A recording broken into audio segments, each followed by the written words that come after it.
Kronologi Bribda AM bawa kabur 4 senpi dan amunisi, todongkan senjata ke arah anggota yang berjaga.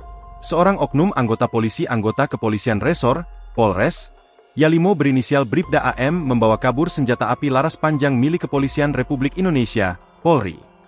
Tak hanya 4 senjata api, Bribda AM juga membawa kurang lebih 60 amunisi.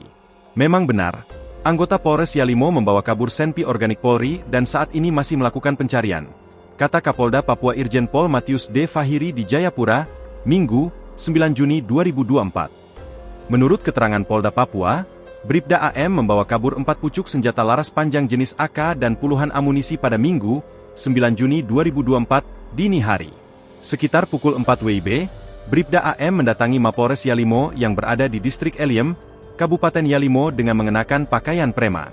Kemudian dia menumpang mengisi daya ponselnya. Bribda AM yang saat itu membawa ransel juga mendatangi tempat penyimpanan senjata api. Selanjutnya Bribda AM memasukkan 3 pucuk senjata ke dalam tas. Sedangkan 1 senjata dipegang olehnya. Beberapa anggota yang berjaga menegur saat mengetahui tindakan Bribda AM. Namun, Bribda AM mengokang senjatanya dan membuat anggota yang berjaga merasa terancam dan menyelamatkan diri. Menindaklanjuti kejadian tersebut, Kapolda Papua menegaskan akan melakukan pengecekan secara menyeluruh. Polda Papua juga memburu Bribda AM dan memeriksa petugas yang berjaga. Kapolda Papua pun mengancam akan mencopot Kapolres Yalimo. Download Tribun X sekarang, menghadirkan lokal menjadi Indonesia.